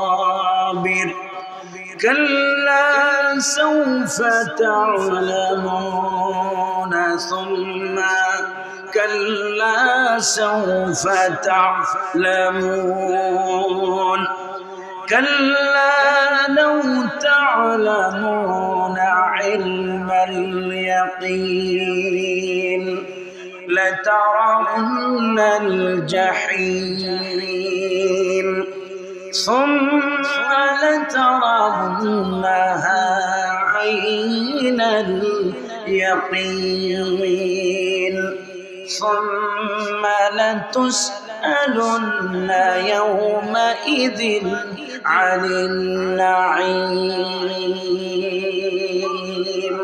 صدق الله العلي العظيم وصدق رسوله النبي الكريم. সম্মানিত হাজিরিন, আমি আপনাদের খেদমতে কোরআন আল কারীমের 30 নম্বর পারা, কোরআনে কারীমের 102 নম্বর সূরা, সূরাতুত তাকাসুর। কোন সূরা? পরিচিত না অপরিচিত? পরিচিত একটা সূরা, যেন আপনারা বুঝতে পারেন। এই পরিচিত একটা সূরা আপনাদের খেদমতে তেলাওয়াত করেছি। আল্লাহ তাআলা যদি তৌফিক দান করেন, তাহলে চেষ্টা করো। তবে এটাও মনে হয় সময় কুলাবে না, পুরোটা শেষ করা যাবে না। যতদূর পর্যন্ত যাওয়া যায় চেষ্টা করবো। মা তাওফীকি ইল্লা বিল্লাহ, আলাইহি তাওয়াক্কালতু ওয়া ইলাইহি রাব্বুল আরশিল কারীম, হাসবুনাল্লাহু ওয়া নি'মাল ওয়াকিল, নি'মাল মাওলা ওয়া নি'মান নাসির। আপনাদের কষ্ট হবে, খুব কষ্ট হবে ভাইরা আমার। কষ্ট তো আমাদের হওয়ার কথা। সেই 8টার পরে বাসা থেকে রওনা দিস, আইসা এশারের নামাজ পড়েছি, মাগরিবের নামাজও পথে পড়তে হয়েছে, কত লম্বা জার্নি করেছি। এবার আবার মাহফিল শেষ করে আবার রওনা দেব। আবার আগামীকালকে মাহফিল হলো হান্ডিয়াল, সেই হান্ডিয়ালে চলে যেতে হবে। প্রায় এখান থেকে অনেক রাস্তা, প্রায় 350-400 কিলোর মতো রাস্তা। সম্মানিত হাজিরিন, তো যাই হোক, আমাদের এই যে চেষ্টা সাধনা, বলে হুজুর আসেন তো কিসের জন্য এত বুঝি না, সবাই একরকম না। জিজ্ঞেস করেন মাহফিল কমিটির যে নোমানি আসার আগে কয় টাকা নিয়েছে, গাড়ি ভাড়াও নেওয়া হয় না। ইনশাআল্লাহ কাজ করি কার জন্য? আল্লাহর জন্য। কাজ করতে হবে কার জন্য? আল্লাহর জন্য। যদি কেউ যদি কাজ করে, তাহলে আমাদেরকে দেখার দায়িত্ব কার? রিজিকের দায়িত্ব কার? কোরআনে কারীমের ভিতরে আল্লাহ রাব্বুল আলামিন সুন্দর করে চমৎকার করে আল্লাহ তাআলা বলেন, মাইয়াত্তাকিল্লাহা ইয়াজআল লাহু মাখরাজান ওয়া ইয়ারযুকুহু মিন হাইসু লা ইয়াহতাসিব। আল্লাহু আকবার। আল্লাহ তাআলা বলছেন, মাইয়াত্তাকিল্লাহ, যার কলিজার মধ্যে আমি আল্লাহরে জায়গা দেয়। কলিজার মধ্যে আল্লাহরে জায়গা দেওয়ার মানে বুঝেন? মাইয়াত্তাকিল্লাহ, যারা আমি আল্লাহরে ভয় করার নীতি অবলম্বন করে, আমি আল্লাহ আছি ফি আজিলিহি ওয়া আজিলিহি, জীবনের ফিস সিররি ওয়াল আলানিয়া, জীবনের সকল অবস্থায় সকল ক্ষেত্রে এই কলবের মধ্যে থাকবে কার ভয়? যাদের কলিজার মধ্যে আল্লাহর ভয় থাকবে। আল্লাহ তাআলা বলেন, বান্দা ইয়াজআল লাহু মাখরাজা, আমি আল্লাহ তোর বের হওয়ার পথ ওপেন করে দেব। কন্না সুবহানাল্লাহ। আর কি করব? শোন, যদি আমি আল্লাহরে যদি তোর কলিজার মধ্যে জায়গা দেস, আমি আল্লাহ যদি তোর গোটা কলিজা ভরা থাকি, তাহলে আমি আল্লাহ তোরে ওয়ায়ারযুকহু মিন হাইসু লা ইয়াহতাসিব, এমন ভাবে তোরে খাওয়াবো যা তুই কল্পনাও করতে পারবি না। কন্না সুবহানাল্লাহ। আমাদের কলিজার মধ্যে আল্লাহ নাই। যদি ঈমানটা পাখির মতো থাকতো, কিসের মতো? যদি পাখির মতো। পাখির কেমন ঈমান? পাখির কোনো রিজার্ভেশন আছে? পাখির কোনো রিজার্ভ করা খাদ্য ভান্ডার আছে? সকালবেলা খালি পথে বের হয়। আল্লাহ তাআলা বলেন, আওয়ালাম ইয়ারাউ ইলাত তাইর, বড় পাখির দিকে তাকা। সকালবেলা খালি পেটে পাখিগুলারে বের করে দেই, বাসা থেকে বের হয়ে যায়। সন্ধ্যাবেলা আমি ওর উদার পূর্তি করে ওর বাসায় পৌঁছে দেই। কন্যা সুবহানাল্লাহ। সেই পাখির ঈমান আমাদের আছে। যদি থাকতো, তাহলে এই মানুষেরা, আজ পৃথিবীর মানুষেরা না খেয়ে মরতো না। হাঙ্গেরির মতো দেশ, এবারে আপনি সোমালিয়া দিকে তাকান, মানুষেরা না খেয়ে আছে। পৃথিবীর সাউথ আফ্রিকার অনেক দেশে না খেয়ে মানুষ মারা যায়। চিকন হইয়া শুকাইতে শুকাইতে খাবার পায় না, মাটি পর্যন্ত খায়। দেখেছেন না আপনারা বিভিন্ন মিডিয়া? মাটি খাইয়া জীবন যাপন করে। মাটি দিয়ে বানানো বিস্কিট, কি দিয়া? মাটি দিয়া, মাটির চাকা দিয়ে বানানো বিস্কিট খায়া জীবন যাপন করতেছে। কেন? আল্লাহ রাব্বুল আলামিন বলেন, ওয়ামা মিন দাব্বাতিন ফিল আরদি ইল্লা আলাল্লাহি রিজকুহা। আল্লাহু আকবার। আল্লাহ তাআলা বলেন, এই পৃথিবীতে এমন কোন বিচরণশীল প্রাণী নাই যার রিজিকের দায়িত্ব আমি আল্লাহ গ্রহণ করি নাই। সুবহানাল্লাহ। পৃথিবীর সব প্রাণীরা, চিন্তা করেন আপনি বঙ্গোপসাগরের কত হাজার কোটি লাখ কোটি, আমার এই দেশ দিয়ে দৃষ্টান্ত দেই, অন্য দেশ বাদ দিলাম, আমার এই বঙ্গোপসাগরে কত হাজার কোটি প্রাণী আছে। কোন প্রাণীরা কি আমাদের এই সরকারের কাছে কোনোদিন আন্দোলন করেছে যে সমুদ্রে মাছ কমে গেছে, সমুদ্রে আমাদের খাবার কমে গেছে, তোমরা আমাদেরকে খাবার দাও, নাহলে সব জল থেকে স্তরে চলে আসবো? কেউ এই আন্দোলন করছে? সুন্দরবনে হাজারো বাঘ, সিংহ, ভল্লুকেরা, হাজারো হিংস্র জন্তু জানোয়ারেরা বসবাস করে। কোনদিন কি কোন গভর্নমেন্টের কাছে এই আবেদন করেছে বা এই কর্মসূচি তারা দিয়েছে যে আমাদের খাবার যদি ব্যবস্থা না করো তাই আমরা সুন্দরবন থেকে সব আমরা লোকালয়ে চলে আসব? এই আন্দোলন তারা করেছে? কোনদিন করে নাই। রিজিকের ব্যবস্থা কে করে? আল্লাহ রাব্বুল আলামিন বলেন এমন কি হাত্তান নামলাতু ফি হুজরিহা, গর্তের ভিতরে যে পিঁপড়িকেটা থাকে ওই পিঁপড়াটার রিজিকের দায়িত্ব কার? সম্মানিত হাজির, আমাদের মনে আমাদের যে উদ্দেশ্য করে যেই মাকসাদ নিয়ে আমাদের বানাইছে, আমরা যদি আমাদের মালিকের সেই মাকসাদ যদি পূর্ণ করতাম তাহলে পৃথিবীর মানুষেরা আমাদেরও না খেয়ে মরতে হতো না, ঠিক কিনা? আল্লাহ তাআলা বলেন ওয়ালাউ আন্না আহলাল কুরা আমানু ওয়াত্তাকাউ লাফাতাহনা আলাইহিম বারাকাতিম মিনাস সামাই ওয়াল আরদ। আল্লাহু আকবার। আল্লাহ তাআলা বলছেন ওয়ালাউ আন্না আহলাল কুরা, এই জনপদের লোকগুলো যদি আমানু ঈমান আনতো, ওয়াত্তাকাউ আমি আল্লাহরে ভয় করার নীতি যদি তারা অবলম্বন করত, লা ফাতাহনা লাম তাকিদ, আল্লাহ তাআলা বলেন লা ফাতাহনা অবশ্যই অবশ্যই আমি আল্লাহ তাদের জন্য ওপেন করে দিতাম। কন্না সুবহানাল্লাহ। কি ওপেন করতাম? বারাকাতিম মিনাস সামাই ওয়াল আরদ। বারাকাতিন ওলামায়ে কেরাম যারা আছেন জমায়ে তাকসির, কি জমায়ে বারাকাতিন। তাহলে আমি আল্লাহ তাআলা আকাশ এবং জমিনের যত বরকতের দরজা আছে সব আমি আমার গোলামদের জন্য, মুত্তাকিদের জন্য, ঈমানদারদের জন্য আমি আল্লাহ খুলে দিতাম। কন্না সুবহানাল্লাহ। ভাইরা আমার, তাহলে রিজিকের দায়িত্ব কার? রিজিকের দায়িত্ব কার? শুধুমাত্র শর্ত হলো একটা, ওয়ামা খালাকাতুল জিন্না ওয়াল ইনসা ইল্লা লিয়াবুদুন মা উরিদু মিনহুম মির রিজক وما أريد أن يطعمون। الله أكبر। তোমরা শুধু তোমাদেরকে বানানো হয়েছে গোলামীর জন্য। কিসের জন্য? আমি তোমাদের কাছে চাই না যে তোমরা আমাদেরকে রিজিক দাও, আমার রিজিক দাও, আমা উরিদু আন ইউতিমুন, আর এটাও চাই না যে তোমরা আমারে খাওয়াও, বরং আমি আল্লাহ তোমাদেরকে খাওয়াই। কন্না সুবহানাল্লাহ। আমাদেরকে খাওয়ান কে? আল্লাহ। বিনিময় চান কি? গোলামি। বিনিময় চান কি? গোলামি। সম্মানিত হাজিরিন, যাই হোক সময় নাই তো আমার তেলাওয়াত কৃত মূল যে আয়াত, অনেকগুলো আয়াতে যে তেলাওয়াত করেছি, মূল যে সূরা, সেই সূরার নাম হলো সূরাতুত তাকাসুর। তাকাসুরের অর্থ হলো প্রাচুর্যের লালসা, প্রাচুর্য, অনেক পাওয়ার আশা। কি? অনেক পাওয়ার আশা। প্রাচুর্যের নামে একটা সূরা আছে। কিসের প্রাচুর্য? আত-তাকাসুরু মিন মালিন ওয়া আওলাদিন, মিনাল মালি ওয়াল আওলাদ। মানুষ প্রাচুর্য চায় দুনিয়াতে, সম্পদও চায়, সন্তানও চায়, ঠিক কিনা? দেন না, বিয়ে করছে 10 বছর, কই ভাই ভালো আছেন, মনটা কালা, মনটা খারাপ, চেহারাটা শুকাইতে শুকাইতে একেবারে শুকিয়ে গেছে। কয় হুজুর বিয়ে তো করছি 10 বছর কিন্তু বাচ্চা কাচ্চা হয় না। তার মানে পৃথিবীতে মানুষের কামনা হলো সন্তান, সন্ততি, এবং এটা মানুষের এজন্য সন্তান এবং মাল এবং সন্তান এই দুইটাকে পরীক্ষার বস্তু বানাইছেন কে?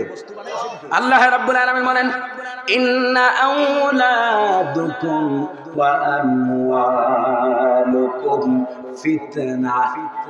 ইন্না আওলাদুকুম ওয়া আমওয়ালুকুম ফিতনা। তোমাদের সন্তান, তোমাদের সম্পদ, এগুলো হলো পরীক্ষার বস্তু। এগুলো দিয়ে আল্লাহ কি করে? কাউরে সম্পদ দিয়েছে লক্ষ কোটি কোটি টাকা, লক্ষ কোটি কোটি টাকার ব্যাংক ব্যালেন্স, কিন্তু ভাইয়েরা আমার অনেক লক্ষ কোটি কোটি টাকার মালিকদেরকে আমরা দেখেছি দুনিয়াতে অনেকের সন্তান নাই, ওই লোকটা কিন্তু সুখী না, ঠিক কিনা? আর দুনিয়াতে অনেকের সন্তান আছে কিন্তু সম্পদ নাই, ওই লোকটাও কিনা সুখী না। আর পৃথিবীতে আল্লাহ রাব্বুল আলামিনের এমন অনেক বান্দা আছে যাদেরকে মালও দেওয়া হয়েছে, আওলাদও দেওয়া হয়েছে, ঠিক কিনা? ওই যাদেরকে মাল দেওয়া হয়েছে, আওলাদ দেওয়া হয়েছে, মাল এবং আওলাদ দিয়ে আল্লাহ রাব্বুল আলামিন পরীক্ষা করেন। এই পৃথিবীর মানুষের লালসা হলো মানুষ বেশি চায়, যত পায় তত চায়, যত পায় তত চায়, ঠিক কিনা? আল্লাহ রাব্বুল আলামিন এই যে অধিক পাওয়ার লোভ লালসা আমাদেরকে পৃথিবীতে আল্লাহ থেকে আমাদেরকে গাফেল করে রেখেছে। ঠিক কিনা? খারাপ লাগতেছে? কোরআন শরীফ বোঝেন আপনারা?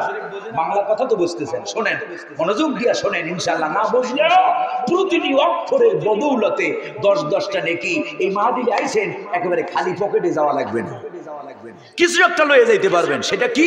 এই মাহফিল কমিটি, এই যে আমাদের আলোর পথ যুব সমাজ, যেই সুন্দর উদ্যোগ আমারে বলেছে, এদের প্রধানতম উদ্দেশ্য হলো এরা চায় যে এদের এলাকা মহল্লা, এমনকি এই বাংলাদেশ সহ সারা পৃথিবীতে কোনো মানুষ কোরআন না জানা থাকুক, এই এরা চায় যে তামাম পৃথিবীর মানুষেরা কোরআন শিখুক। এটা হলো এদের 1 নম্বর উদ্দেশ্য। ঠিক কিনা? এই আলোর পথকে আমাদের সহযোগিতা করা দরকার আছে না নাই? দরকার আছে না নাই?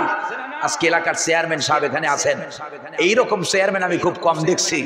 ভাইজান, আমি তাকে এই মাহফিলের পক্ষ থেকে ওয়েলকাম জানাই। তিনি আলহামদুলিল্লাহ, আমরা আল্লাহর দরবারে শুকরিয়া আদায় করছি যে তিনি একজন অমুসলিম হয়েও আমাদের এত সুন্দর একটি সমাবেশে, তিনি যেহেতু এলাকার অভিভাবক, তাই তিনি আমাদেরকে সময় দিয়েছেন। ঠিক কিনা? ঠিক কিনা? এই জন্য দুনিয়াতে তাকে আল্লাহ তাআলা তার সম্মান আরো বাড়ায় দেখ বলি আমি। সম্মানিত হাজিরিন, তিনি সময় দিয়েছেন এবং আইন দিয়া যারা নানান, এখন দেশে একটা জটিলতা চলতেছে, মানব সৃষ্ট জটিলতা। এটা কি? এটা আমরা তৈরি করেছি এই জটিলতা। এই জটিলতার মধ্যে এই মাহফিল, অনেক জায়গার মাহফিল বন্ধ হয়ে গেছে অলরেডি। আলহামদুলিল্লাহ, যারা সহযোগিতা করেছেন, আমরা আল্লাহর কাছে তাদের দারাজাত কামনা করি। আল্লাহ তাআলা তাদেরকে উত্তম দারাজাত দান করেন বলি আমিন। এই মাহফিলকে আল্লাহ তাআলা কবুল করেন বলি আমিন। যারা অর্থ দিয়েছেন, বুদ্ধি দিয়েছেন, আইনি সহায়তা করেছেন, পরামর্শ দিয়েছেন, নানানভাবে সহযোগিতা করেছেন, আল্লাহ রাব্বুল আলামিন সবাইকে উত্তম জাযা দান করেন বলি আমিন। দোয়া করতে খারাপ লাগে আপনাদের? জোরে বলেন আমিন। সম্মানিত হাজিরিন, তাহলে পৃথিবীর সন্তান আর সন্ততি সম্পদের মোহে আল্লাহকে ভোলা যাবে? আল্লাহ রাব্বুল আলামিন বলেন, ইয়া أيها الذين آمنوا لا تلهكم أموالكم ولا أولادكم عن ذكر الله ومن يفعل ذلك فأولئك هم الخاسرون. الله أكبر. الله تعالى বলছেন, ইয়া আইয়ুহাল্লাযীনা আমানু, হে ঈমানদারগণ, যারা ঈমান এনেছো, লা তুলহিকুম আমওয়ালুকুম ওয়ালা আওলাদুকুম আন যিকরিল্লাহ, তোমাদের সম্পদ, তোমাদের সন্তান যেন আমি আল্লাহ থেকে তোমাদেরকে বিমুখ করে না দেয়। সন্তানের কারণে, সম্পদের কারণে আজকে সম্পদের, সন্তানের মহব্বত কলিজার মধ্যে এমন, দেখেন না কেমনে দিন থেকে কেমনে আল্লাহ থেকে ফিরে। একটা দৃষ্টান্ত দিই, রমজান মাস আসে, রমজান মাস আসলে আমাদের ছেলেদেরকে আমরা বলি, বাবা তোর বয়স হয় নাই, রোজা রাখার দরকার নাই। মা বলে, মাতে বলে, বাপেতে বলে যে রোজা রাখা লাগবে না, রোজা রাখলে তোর শরীর খারাপ হবে। ঠিক কিনা? এটা কি কোনো মুসলমানের বাপের মার কথা হতে পারে? ভাইরা আমার, এই যে দুনিয়ার ভালোবাসা, সম্পদের, সন্তানের ভালোবাসা তোমার আল্লাহ থেকে কি করছে? আরে মেয়া, সন্তানটাকে আল্লাহর রাস্তায়, আল্লাহর রাস্তায়, আল্লাহর দ্বীন পালনের জন্য সন্তানকে প্রস্তুত করার দায়িত্ব কার? আল্লাহর বলে দায়িত্ব। আল্লাহর বলে দায়িত্ব। দায়িত্ব কার? মা বাপে। দৃষ্টান্ত নেন ফিলিস্তিনের। আহা, মুসলমান মাঝখানে ফাঁকা হয়ে গেল কেন? ওই যে প্রথমে আয়াত করছিলাম, মনে আছে তো? তাহলে ওই রোগের রোগী এখানে আছে বোঝা যায়। আবার অনেকে ন্যাচারাল কল আসতে পারে, প্রাকৃতিক কারণেও চলে যেতে পারেন, ডায়াবেটিসের রোগী থাকতে পারেন। আল্লাহ তাআলা যারা যে নিয়তে চলে গেছেন, যারা কোরআনের ময়দানে আসছিল, আল্লাহ যেন সবাইরে মাফ করে দেয়, কবুল করে নেয় বলি আমিন। সম্মানিত হাজিরিন, যাই হোক, আমি লম্বা আলোচনা, লম্বা দীর্ঘায়িত করব না, কারণ আমি এটা অপছন্দ করি। রাত 12টার পরে, অন্তত পক্ষে 12টার পরে মাহফিল করা, এটা আমি অপছন্দ করি। কারণ মানুষ, এই মাহফিল হলো মুস্তাহাসান কাজ, নফল কাজ। কি কাজ? নফল কাজ। এই নফল কাজ করতে যে আমাদের দেশের বদ অভ্যাস হলো, শ্রোতারা পরের দিন ফজরের নামাজ জামাতে পায় না। জামাতে কি? ফজরের নামাজ পড়েই না। ঠিক কিনা? মাহফিল একখান বড় সড়ো করে, এমনকি আমি দেখছি অনেক মাহফিল কমিটিও ফজরের টাইমে ফোন দিলে পাওয়া যায় না। ঠিক কিনা? সম্মানিত হাজিরিন, এজন্য আমি বলি যে এত রাত পর্যন্ত নয়, মাহফিলগুলো 11:30 থেকে 12টার মধ্যে কমপ্লিট করতে হবে, ঠিক কিনা? আলহামদুলিল্লাহ, আজকে আমাকে জাস্ট টাইমলি তারা দেওয়ার চেষ্টা করেছে। আমি আমার মূল কথাগুলো বলে এখানে যতদূর পর্যন্ত যাওয়া যায়, পুরোটা শেষ করা যাবে না, কারণ পুরোটা শেষ করার সময় নেই। ইনশাআল্লাহ আল্লাহ যদি আবার আগামীতে কোনোদিন কবুল করে, গত বছরের পাশে কোথায় বলে আসছিলাম, আমার তো মনে নাই, রাত্রে রাত্রে আসি আবার চলে যাই। কোন জায়গায় আসছিলাম? বেলতলিতে। যাই হোক, আবার যদি দেখা হয়, আবার দেখা হবে ইনশাআল্লাহ। এই নীলফামারীতে আরো অনেক মাহফিল আছে, আল্লাহ যদি সেখানে কবুল করেন, সেখানে শোনানো যাবে কোরআনের তাফসীর ইনশাআল্লাহ। তো যাই হোক, সম্পদের কারণে, সন্তানের কারণে আল্লাহরে ভোলা যাবে। যারা নাকি সম্পদের কারণে, সন্তানের কারণে, যারা নাকি আল্লাহ রাব্বুল আলামিনকে বেমালুম ভুলে যায়,